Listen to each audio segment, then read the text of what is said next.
All right. If you have your Bible with you, whether it be on your phone or a physical Bible, go ahead and turn to Ecclesiastes chapter 8 and go to the end of chapter 8. So Ecclesiastes 8, 16 and 17. Well, while you're turning there, I want to ask you guys a question. I want you to think about it for a short time here this morning. And that is, I want you to imagine for a moment that you are driving in an area you've never been before, possibly a different country. And all you can see in front of you, because it's nighttime, all you can see in front of you is what your headlights are showing you. So you're in an area you've never been in, it's pitch black outside, and you can barely see what's in front of you. What would you rather have?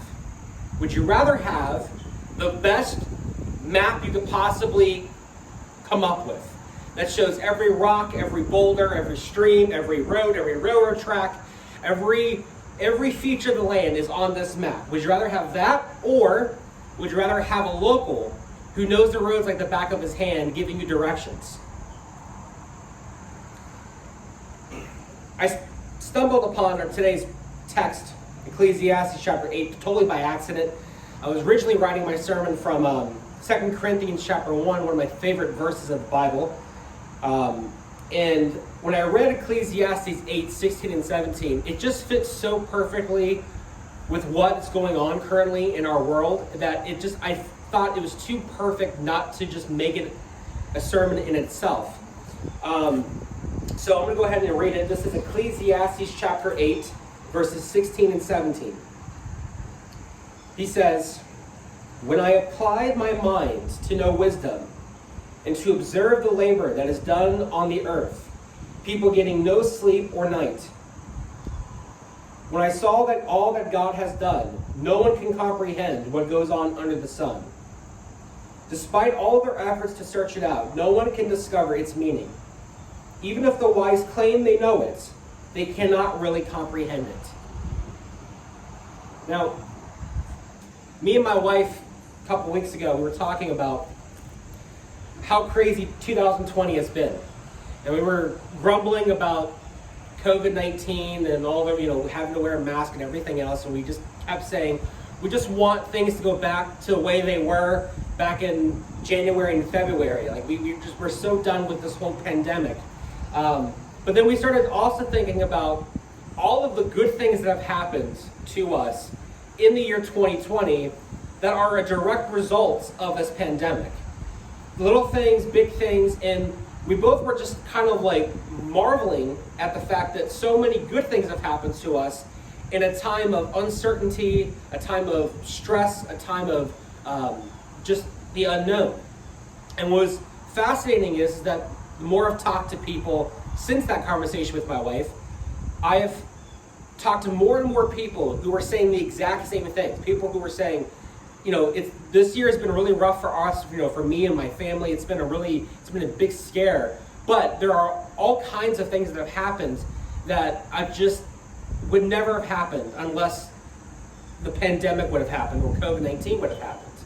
I mean, the fact that we are here out to, the fact that we are doing numerically such a great, we're growing, and people are coming out who have never been to our church before. I mean, that's a blessing in and of itself. And one of the things that has at least come to my mind is that it's just so amazing to me that something like a pandemic can bring so much good and so much bad at the exact same time, sometimes even with the same people. And I've just been pondering this and just trying to think, what is the purpose of this whole thing? Like, why did God allow 2020 to happen the way it has? Why has God allowed the pandemic to happen, and why is he allowing all the things that we're seeing happen? And as I was thinking this, I read Ecclesiastes 8 and realized that that's the same question that the author of Ecclesiastes is asking here. He is looking at the events that are currently happening right before his eyes, and he's also looking at the events of history, and he's just asking the question, what is this all about? How can we make sense of this? So from that, we're going to be looking at three things this morning. Number one, we're going to look at why God is key to making sense of what's going on in front of us. Number 2, the purpose behind it. And quickly, number 3, God's greatest example. So, why God is key, the purpose behind it, and God's greatest example. So first is that God is the key. Now, as I said, the author of Ecclesiastes here is asking the same questions that we're asking, that I'm asking, and he brings up 2 very crucial and very insightful things. The first one he brings up is in verse 16 when he says, "When I applied my mind to know wisdom and to observe the labor that has been done on the earth, people getting no sleep day or night." So he first addresses what he's looking at. He's looking at something that's so tragic, it's so stressful that no one's getting any sleep. Everyone is worried. Everyone is just complete chaos. He says in verse 17, "Then I saw all that God has done. No one can comprehend what goes on under the sun. Despite all of their efforts to search it out, no one can discover its meaning. Even if the wise claim to know, they cannot really comprehend it." So he's looking at these events, whatever they were, and he's saying, no one can really understand it. No one can really pinpoint why something happened the way it did, or even the results that come out of it. He says, even if the brightest people, even if the wisest people claim to know, they really have no idea. There's no way they could possibly know. Now, did you notice here what's missing? If you go back and read verse 16, what is he leaning on? He says, "When I apply my mind to know wisdom, no one can truly comprehend what God does under the sun." What's he leaning on? He's leaning on wisdom. He's looking to wisdom. And that's his problem. You see, trying to make sense of history, trying to make sense of a crisis, or trying to make sense of a pandemic without God, nothing makes any sense. Nothing can make any sense. And not only that, but it brings you to a very sad conclusion. A very sad conclusion. And that is the fact that all of it without God is completely meaningless. Nothing has any meaning. The fact is that there's no rhyme or reason to the things that happen on earth. You either win or you lose, and if you want to get through it, you just have to pray and you have to just wait and just hope that you are on the winning side. In fact, this past week, I was listening to a podcast, and there was a very famous atheist on this podcast. And the interviewer was asking this prophetic atheist, why do you think, the whole COVID-19 thing is happening? And the atheist kind of shuddered, didn't know really how to respond. And when he finally found the words to respond, what he said it in such a crescendo-ish way. I don't know if that's a word, crescendo-ish way. If it's not a word, I just made it up. That it sounded like he was trying to be hopeful, but what he said was, he said, listen, the world as we know it is it's from a cosmic explosion that happened millions of years ago. It's just a result of some cosmic explosion. And there was no meaning to it. There was no rhyme or reason to it. Boom, it just happened. And that's how we are where we are today. And he said, when we die, there's no meaning behind that. And when we die, nothing's going to happen. So he said, so if there's no meaning in the beginning and there's no meaning in the end, then why should we waste our time asking if there's any meaning in the in-between? And I listened to that, I'm like, wow, that's your advice? That's the mindset that you have? But after I listened to that, I realized that if you listen to the news, if you listen to what people are saying on Facebook, if you're reading Facebook articles, that's basically the mindset that the rest of the world has right now. That there's no meaning here. It's completely random. You either win or you lose. There's different factors as to how you can do that, but there's no meaning behind it. And when I realized that, I'm like, there's no wonder why. It's no wonder why so many people are depressed right now. It's no wonder why so many people are so anxious right now. It's no wonder why so many people have no hope right now. It's because everyone's trying to look at it without a godly perspective. It's really like you're driving in the middle of the night in an area you've never been before, because none of us have ever experienced anything like the whole COVID-19 pandemic. And you're driving in the night, you can't see where you're going, you have no idea where you are, and someone hands you a map, the most detailed map ever that you can't read, and they're just saying, good luck, hope you can read maps. If you do, you'll be fine. If you don't, well then, you're toast.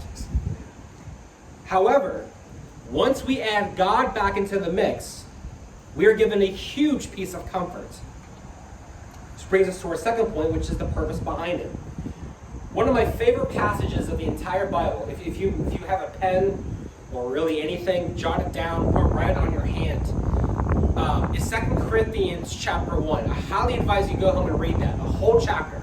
I mean, the whole book, obviously, the whole Bible, yeah. But I have found that 2 Corinthians chapter 1 has just been a huge help to me throughout my entire life. But there's one section specifically in chapter 1 of 2 Corinthians that Paul lays out something very close to what the author of Ecclesiastes is saying. This is from verse 8 of chapter 1. He says, "We do not want you to be uninformed, brothers and sisters, about the troubles we have experienced in the province of Asia. We were under great pressure, far beyond our ability to endure, that we despaired of life itself." Now that's bad. Paul here is saying that there is something happening to him, that he's going through something, that he went through something that was so stressful, it was so bad, that he wasn't just tired of it, he actually was tired of living. That's how bad this was. And I just want to go ahead and just say one quick side note, is that if you've ever felt that way, if you've ever been so stressed out, if you've ever been so anxious or just driven to the point where you even question whether or not life is even worth living, I want to let you know you're not alone. The guy who wrote a majority of the New Testament felt that way too. It's absolutely possible for you to have a strong faith. I mean, we're talking about Paul here, right? Outside of Jesus is like one of the most, like the strongest faith guy who has ever existed.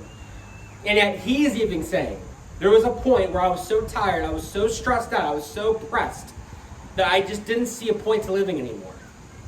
So you're not alone if you felt that. But, and that but's important, but he goes on to say something absolutely amazing in verse 9. He says, "Indeed, we felt we had received the sentence of death, but this happened, that we would stop relying on ourselves, but rely on God who raises the dead." Now, I don't know about you, that is the clearest verse I've ever read in the Bible as to why bad things happen, why things happen to us the way that they do. He says that these things happened so we would stop relying on ourselves, but rely on God who raises the dead. How hard is it to raise someone from the dead? Can you do that? If you can, come see me afterward. I'd love to talk to you. I can't raise people from the dead.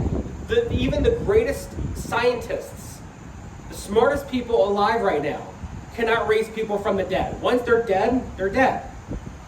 But Paul is here saying there is someone who is that powerful that he can raise people from the dead. And things happen the way they happen because God is wanting us to stop relying on ourselves and rely on him.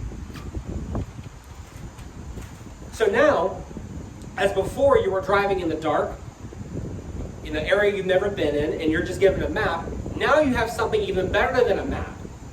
You're given a local who knows the roads. And he knows the roads because he built the road. He paved it. He planned it. He knows every inch of the landscape. He knows every twist, every turn, every hill. He knows every elevation. He knows everything. And he says, you have that to lean on. And just as Joshua 1:9 says, have I not commanded you? Be strong and courageous. Do not be afraid. Do not be discouraged. For the Lord your God will be with you wherever you go. Here he's saying, wherever you drive, wherever you go, no matter how tough it is, you remember, you have that local, you have that resource at your side who knows where to take you.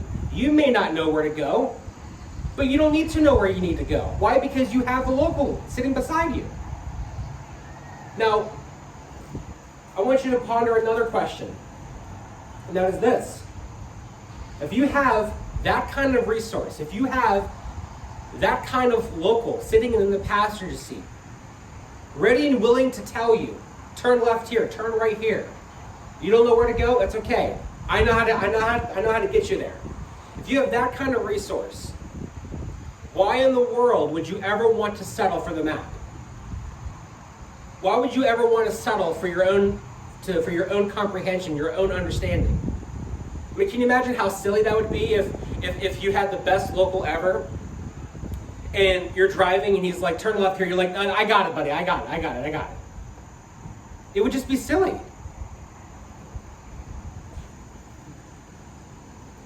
And luckily, whenever we feel lost, whenever we feel like we're driving in the dark, when we start to lean on our own understanding, we start to look to ourselves and rely on ourselves to get us through it, and we forget to look to God, we forget to lean to God, we forget to listen to God, we're in luck, because God has given us a great reminder to remind us of who He is, what His heart looks like, and the kind of God that He really is, and why we should trust Him. Which brings us to our third and final point, which is God's greatest example. The best example that God has ever given us as to why we should trust Him, and why we should lay our life in His hands, is the one thing that we all have hanging in our houses, or on top of our churches, or in our cars, or in our offices, or dangling around our neck. And that's the cross. One of the things I think about often is, what would happen if Jesus were alive in 2020 and He was killed at the hands of the most religious people who've ever existed? What would happen if Jesus Christ was killed at the hands of His own family and friends? What would happen if He was alive today and He was killed by the hands of the government? Can you imagine what the news would be saying the very next day? Can you imagine what the Facebook posts would be saying? Can you imagine what the Facebook comments, the YouTube comments section would be saying? Can you imagine what we would all be saying if we saw that happen? I can tell you what we would not, what we just simply wouldn't even think to say. And that's what really actually was behind the whole crucifixion, which is the fact that God was offering Himself up on the chopping block for our salvation. That God saw that we could never be good enough on our own, that we would never be able to earn our way into heaven. So what He did was He sent Himself down onto earth to live the life we should have lived and could not live, and then ultimately died the death we should have died. And from that, by dying that death we should have died, we now can have an intimate relationship with God. And we have a guaranteed ticket into heaven, regardless of our moral record. That when God looks down on us, He doesn't see us in our sin. He sees Jesus Christ in His perfection. None of us would have ever guessed that. It would have never crossed our minds that was the reason why it happened. But 3 days later, when Jesus rose from the dead, the world was shocked to find out what really was behind it all. In fact, it's 2,000 years later. We're still in awe of it. We're still talking about it. There are books, hundreds, if not thousands of books written on just the cross and what it actually means. I mean, it's the focal point of every sermon. Every church is built upon it. It's that powerful. So every time we get into a situation where we don't know why God's doing something, why God's allowing something, always grab a cross around your neck or look to the cross in your car. As I said to the kids last week, God has hidden crosses everywhere. And that's to help remind us that just like we don't understand, we can't see, God is the one who's always in control. The cross is the perfect example of that. Now I want to close today by reading you one of my favorite passages of any book outside of the Bible. It's a pretty lengthy passage, but it's powerful, and it's one that I probably read at least once a month. It's from Fyodor Dostoevsky's book, The Brothers Karamazov, which sadly isn't as fun to read as it is to say. But he says this, I'm going to read it slowly. He says, I believe, like a child, that all suffering will be healed and made up for. That all of the humiliating absurdities of human contradictions will vanish like a pitiful mirage. Like the despicable fabrication of the impotent and infinite small mind of man, that in the world's finale, at the moment of eternal harmony, something so precious will come to pass. Something so precious that it will suffice for all hearts, for the comforting of all resentments, for the atonement of all the crimes against humanity, for all the blood that has been shed, that it will make it not only possible to forgive, but to justify all that has happened to mankind. He says there's something so great, something so precious that's going to happen, that when it happens, we as the onlookers will look at it and say, wow, not only do I understand now why things happened the way they did, I wouldn't go back and change a single millisecond of it. He says we will not only can we justify what happened to mankind, but we will even be content with what has happened because we know what it led us up to. My friends, with a God like ours, that's the hope that we have. That's the hope that we have to look to. That Jesus Christ, the only Son of God, he will come back. He will set things right again. And we will be invited to his table where there will be no disease, there will be no pandemics, there will be no death. And we will finally get to live in the world that we wake up every morning wanting to experience, but go to bed disappointed because we didn't get to live it. That's the hope that we have. This world is not all that there is. God has something marvelous planned for us. Let's pray.